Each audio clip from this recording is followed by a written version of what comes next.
Not live. Now I'm gonna go and do go live. Okay, now I'm clicking button go live. And I never know when we are live, but I think we are live. Hi guys, hi community. So today I have a special guest, Rob Baugh, and he is brain injury survivor for 5 years. He's a published author. He has amazing book, and he's also has his own podcast. Very welcome, Rob. How are you today? I'm great. How are you doing? I'm good. Thank you so much for being here. Rob, can Thank you you for introduce having me. yourself? Where you from? What you do? Your passion? What everything is so interesting about Yeah, you. absolutely. Raw Ball from the United States of America. I'm in a town or a state called Indiana. Um, Born and raised. I am passionate about brain injuries and to get the word out about that to spread awareness.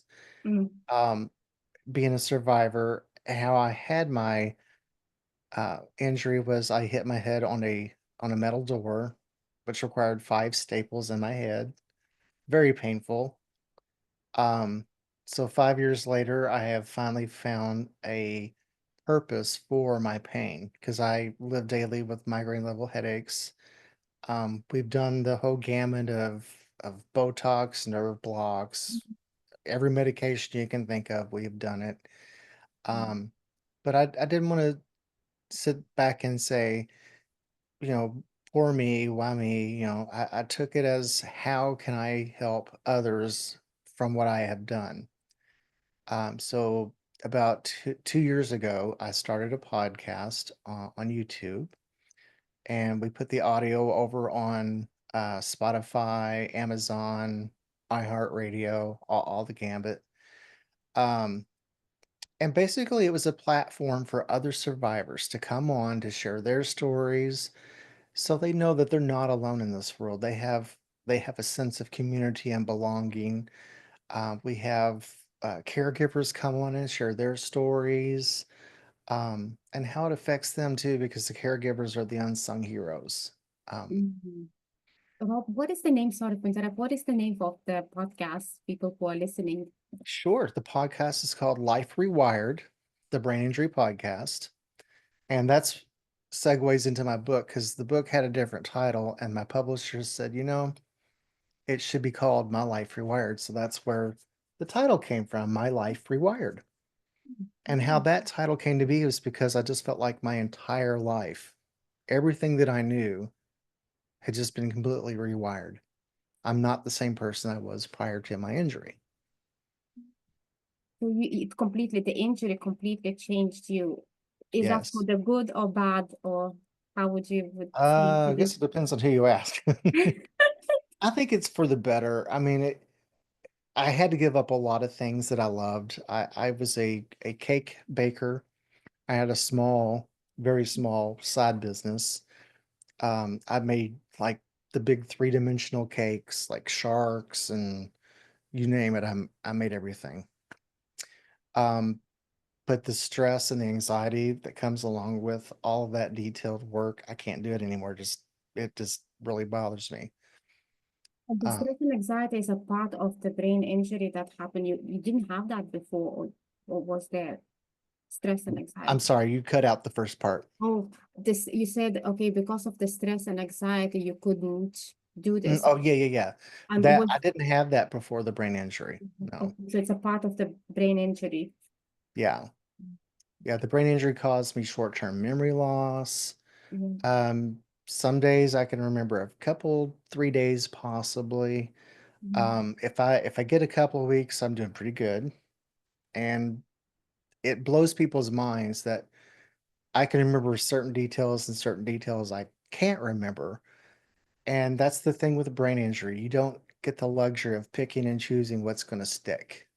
Mm, mm. It is. And how do you cope? Like, what's your day like? How do you cope with this every day on the? Because you so much involved. You wrote the book. You're running the podcast. Mhm. You're all full time. Employment and your family. How do you? What's your day like? Um, it's very sporadic throughout the day. I had to take lots of resting times in between. I Mm, might take 3, 4 naps a day, and people will say, "Oh, every time I call you, you're asleep," or every time, but that's the thing. Whenever you have okay, for example, mhm, someone that's neurotypical, that has no brain injury whatsoever, you go to mhm, bed at night, you mm, recharge, you wake up, you're completely charged. When you have a brain injury, you're about half that. So then every time you do something, by the time the end of the day comes, I'm already out of energy, and you might only have used, 3/4 of what you've got coming. And, I'd mentioned to you off camera about Dr. Fong. She explained it beautifully about the thinking process, just doing simple tasks. You would take it for granted walking across the room and picking up something and poured a drink for yourself, what have you. But when we do that, that same thought process that you probably didn't even think about, it's requiring so much more for us to think about that. So we're bringing up more energy than than you would have to, so it tires us out a lot quicker. yeah.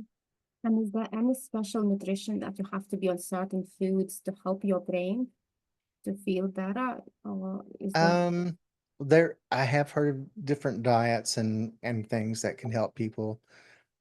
Blueberries is a really good brain food. So we do keep blueberries in the house, but there's other options that I have considered trying. I know that I've heard some people having success with like being vegan or Mm, keto, mm, things like that. Yeah, mm, things to help your cognition a little bit. mm. Will it make a big difference? Yeah, It's all trial and error. exactly, because we are so different. It's really, I mentioned to you that my mentor, Dr. Datis Karazian, is the one of the specializing in brain injuries. And so he actually would love on the ketogenic diets because they are so therapeutic and so um, anti-inflammatory for the brain. So to help Mhm. reduce inflammation. But then again, to do that diet, it's not that easy, like to go on so much fat. Mhm. Like there's no really much of carbs. Okay, blueberries maybe would be allowed. And then again, we are unique. It might work, it might not work, as different people, different things. Right. Yeah, yeah. And tell us a little bit more about the podcast. I'm so intrigued. What's going on? How does that help you with? Does that Well, recharge you and it you feel does. It's motivation? therapeutic for one, because when the camera's not rolling, the smile that's on my face is usually not there. It's hard for me to force a smile all day long. Mm, So, but when I'm looking into the camera lens and I'm listening to other people and I'm making that connection and I know that I'm experiencing the same things that they're experiencing, and it's therapeutic. And for a half hour or however long we speak, I'm not thinking about my pains. I'm concentrating on what they're telling me. So it's a great distraction from it. So it's beneficial for both of us, really. absolutely. And I'm learning so much from your experiences. And sometimes we forget, that people going through much in Yeah. life and they have to put like everything is okay, where actually it's not, okay. And Yeah. especially when you mentioned to me things like how the weather Hmm. impacts the the migraines. These are like Yeah. I'm like a human barometer. I can tell the rain's coming from the miles away. Like, yeah, it's gonna rain later because my head's just going off the charts. and where you so then Ireland where I am wouldn't be a good country for you because we see here a lot of pain going on like constantly. It's Yes. And you know what? I've always wanted to visit Ireland. That's on my bucket list. One Robert, day I'm gonna get there. promise you let me know when you come so we Oh, I need to will. connect. If I can ever get there, I will look I'll you get up. you Guinness. I'm not sure would that be a very therapeutic for the brain? Maybe not, or maybe it would be. There's a lot of good stuff in that as well. Yeah, yeah. And tell a little bit about the book. You- how did you, where did this come from? Like, how did you get inspired to write a book? To me, this is such a huge challenge. Were you always good at writing? How did this come? Mm, Decent at writing at best. Um, I wanted to tell my story, but I never really thought, oh, I'm going to write a book. Because I mean, I think everybody always dreams of writing a book or doing something great to leave Mm, their mark, mm, something that other people can have afterwards. mm, And early on in my podcasting, I had an author on. Her name is Dawn Corbelli, wonderful woman, and I hadn't read since my accident. And I love to read. If I pick up a good book, I can read it, even if it's super thick in a couple days. I'm done, because I just love to wow. read. Mm, But when the accident happened, I hadn't read for, gosh, probably 2 years or maybe longer. So when I had her on, I thought, I can't interview somebody about their book without at least attempting to read some of it. So I ordered her book and I couldn't put it down. And it was the first book that I had read since my accident, and I told her how inspiring that was to me. And I just jokingly I said, I should write my book, and she said, "You should." And we've talked a few times afterwards. We've become really great friends. And I finally am like, you know what? I want to write my book. So I just started writing one night. I sat down and I just kept writing and writing and writing. And then the more I wrote, I kept thinking about the different things that happened to me all throughout my life. Um, Childhood traumas. I won't go into all that, but it's in the book. And then, I was stalked in high school and way too much trauma. And I thought, okay, my book is not going to be solely about the brain injury, but it's going to be about the brain injury plus all the traumas that I've healed through because this resonates with everybody. We all, whether we like it or not, we all come to the table with some kind of trauma. If you can make it through birth to death without any in your life, you're doing really good. I want to meet that person. yeah, me too. So that's why, and the title is My Life Rewired, but it's Healing Childhood Traumas and Finding Purpose Post Traumatic Brain Injury. And that's me on the cover. And that's the wiring of the brain. And the publisher did an awesome job with, I'm just very pleased. So Um, beautiful. it, yeah. So that's where all that came from. How long did it take for you to write the book? I want to say from the time I started writing and to the time I finished it, we're looking at probably about 8 months. Oh, But the last 6 months was like wow. the meat and potatoes and getting into it. And it was so therapeutic. And you wouldn't think so with having a brain injury, but my wife would wake up 1, 2 in the morning and she'd come in the office and I'm in there writing and she'd say, you have to be at work in 2 hours. Yeah, I And probably should go to sleep. what was the best way for you to write? When you write this, your experience and everything in the book, would you write like handwritten and then type it in, or would you type on the computer? I would type it on the computer. It would go easy like that. hmm And then if something pops into my mind throughout the day, It's just like even if I was at work, I would just like jot it down in Microsoft Word and email it to myself. So I don't want to lose that thought because when you have a brain injury, once that thought's gone, you may not get it back. mm, absolutely. So the mornings for you, when you had the brain injury, were the most productive, the most. Mornings are, yeah, every day is the most productive from the time I get up until lunchtime or greater. Because usually about 8, 9 o'clock at night, my words are slowing down and my wife can pick up on it. And Mm, sometimes if I'm really overworked my brain, the words aren't coming out as words. mm, She'll mm, say, "Okay, Rob, you need to go lay down and recharge." yeah. And usually you go just for the nap, or you just go and sleep and get the proper sleep, and next day you can operate. That's how it works, right? Yeah, right. Yeah, just go to Mhm. sleep. Yeah. Mm. This is amazing. And can you tell just a little bit, just out of the curiosity, um, people who are coming to your podcast, are they also exact the same like you with the brain, with the But physical yeah, brain? the survivors, here's the thing about brain injury. If you've seen one brain injury, you've seen one brain injury.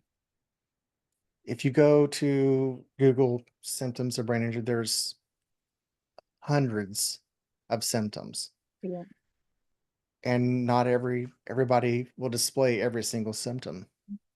You know, I have a lot of friends that don't experience the headaches every day like I do, but they experience the memory loss, and you know, we'll be in a it depends conversation. which Yeah, part of the brain it is. Because did you mention yours is frontal lobe, isn't it? frontal lobe, right? And that's how you get a lot of migraines, just because that part was injured. Or Yeah. say other parts could be like mobility, it could be issues moving, or anything like speech loss, things like that. Mm-hmm. Yeah. You know, the strange thing is, and I talked to a neurologist friend of mine once, and he said you could take 9 people and line them up in a row and just hit everyone in the exact same spot of the head, same pressure, everything, and every single one of them will have different symptoms. Wow. We know, all the other organs of the body, we know everything about the heart, we know everything there is to know about the heart, the lungs, whatever. The Yeah. brain, we haven't even scratched the surface. It's so complex, the brain, the machine that we have here, not just the hardware, but then even the software, what's going on, Right. that's the most important part. Okay, the Mm-hmm. hardware, maybe it's damaged, but the software we always can upgrade. Yeah. Doesn't matter, And with us, at That, least I'm believer, like this is possible for us to feel better, to operate from the higher energy, no matter what injury you had. yeah. I don't know where you stand on the kind of energy work and like mindset and things like that. I've done um, the words are coming, not coming to me. With the needles, acupuncture. I knew I'd get there. I've tried the acupuncture, and though that did help, it would reduce my pain for several hours, but then it'd come right back. Yeah. Um, so that's why I got the daith piercing, because that has helped. Doesn't Um, help everybody. So if anybody that has suffers from migraines wants to do it, I mm, recommend always going for acupuncture first. yeah. If acupuncture doesn't work, the daith piercing is not going to work. And that's the purpose, that's why you have the person here. Yeah. Just so these are the specific points Hmm. that Yeah, help. they're pressure points. The pressure points, yeah. Hmm. Actually, acupuncture is so good. I'm going there just for the therapeutical things. The lady where I go, she does the cuppings and all, and then based on the cuppings, those dark marks on the back, she tells, "Oh, this is very problematic area. We need to watch this." And then she does the needles, and it's just very therapeutical. 1 hour, just kind of therapy Hmm. to do. Yeah. And do you do anything else to help yourself, like any kind of Well, we routine? do go to a chiropractor. I don't know if you're familiar with it where you're at. There's a machine called I think it's called the Havamat. Have you heard of it? Yeah, Bacon. Oh, yeah. What is I think it exactly? was I think it was invented in Germany, I believe. Uh-huh. There's not too many people in the United States that has this machine, but I wish they should have it everywhere. But our Yeah. chiropractor has one. So basically, they'll put on like gloves, Mhm. surgical gloves or whatever, and they will pin something on them to ground themselves, and then they hand you. Looks like I always call it the Jeopardy buzzing button, because this is the metal button you hold on to while you're doing it, so it completes a circuit. Oh, And then when they turn the machine on, and as they touch you in different areas, you can feel the energy going back and forth. It feels like a massager, but it's like basically it's breaking up like scar tissue and all that. And they'll go, on my neck and down my back and on up high on my the back of my head. mhm. And while they're doing that, it feels really good. And then if I could just hire someone to carry a half of my machine around with me, you Yeah. know, every single day of my life, I probably wouldn't have any pains. Wow. Once it's over with, I'm still hurting again, but for that, however many minutes that procedure work goes, I feel no pain. Yeah, I actually need to check that with Dr. Richard Power. We used to work together. If Dr. Richard Power is listening, he's in this group. He's chiropractor. So just to see if he knows this machine, if we have that in Ireland, because as you said in USA, it's just not very much popular, is it? It's hard. Right. Well, it's an expensive machine, and a lot of people don't know a lot about it. Okay. How I heard of it the first time, I had a foot reconstructive surgery back in 2017, I believe it was. And when I was going for my physical therapy, the physical therapist had this machine, and he said it was a very expensive machine. He had to take a second mortgage on his home to get this Oh, machine. But the reason he believed in it so much, his son had something. I think he was going to be able to walk again or something, yeah, and he bought this machine. yeah. Someone came in and showed it to him, and he goes, "I'm sold. I'm buying it." So he bought it for basically for his son, but he also uses it in his practice now too. Yeah, yeah. And that practice is where you live, so Hmm. you can get the benefits as well from. Right.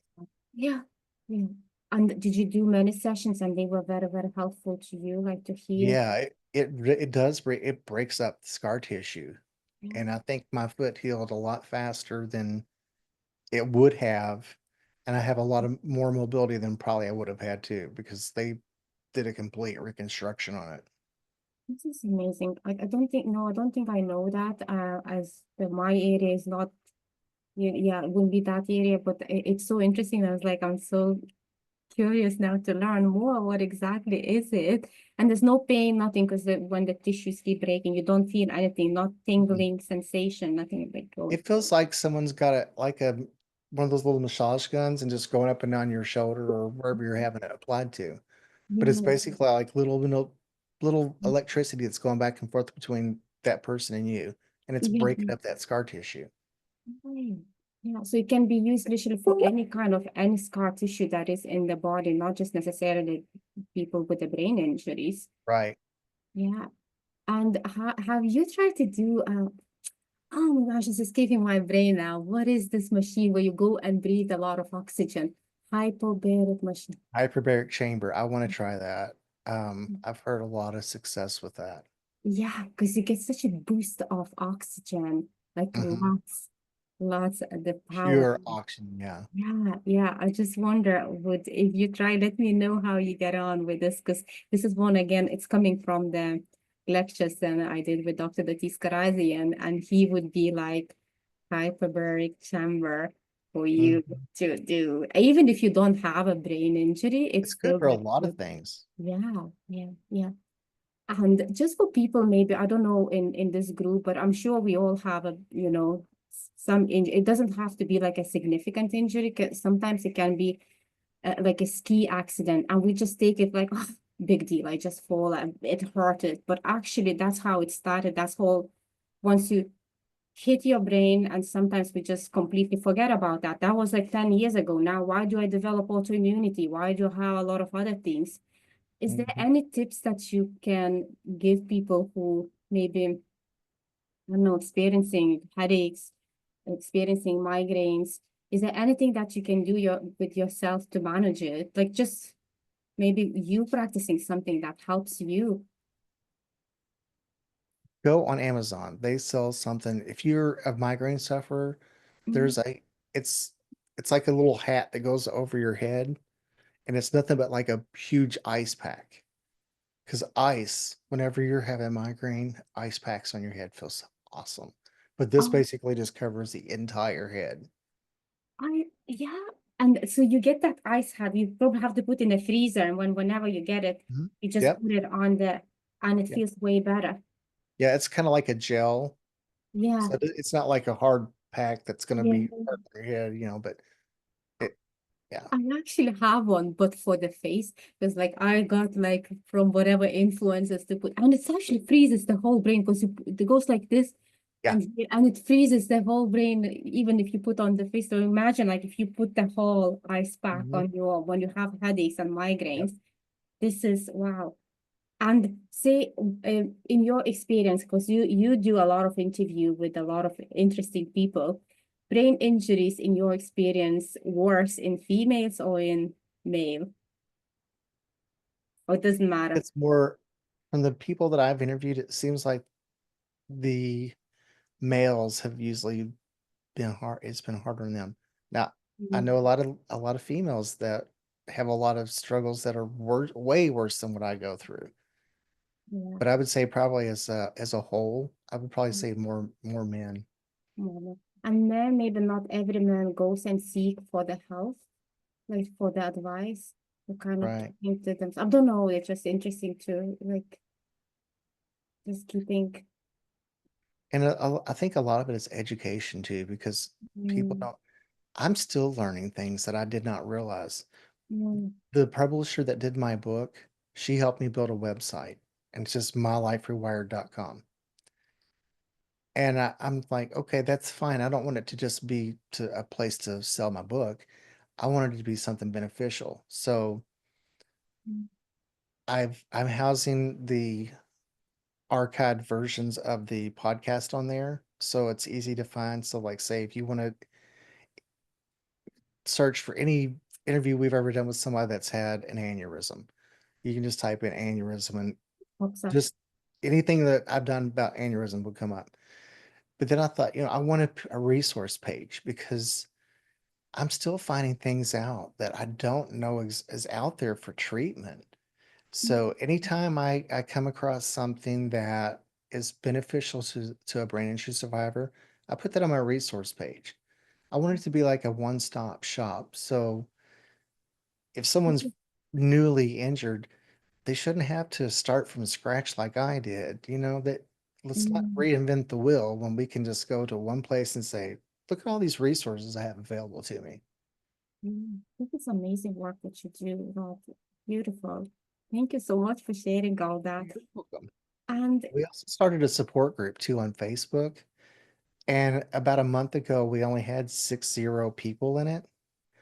And out of nowhere, over the last month, it's just blown up. We have almost 2,000 in there now. wow, this Yeah. is what's the name of the group? It's Oh, we can share that in the notes then. We will share it and then we'll in share them in the notes, but I we'll had to change it to brain injury support, okay. Life Rewired. And it basically has our logo at the top of it for the brain injury thing. But yeah, we're getting close to 2,000 not subscribers, that's YouTube. 2,000 members. They're great people.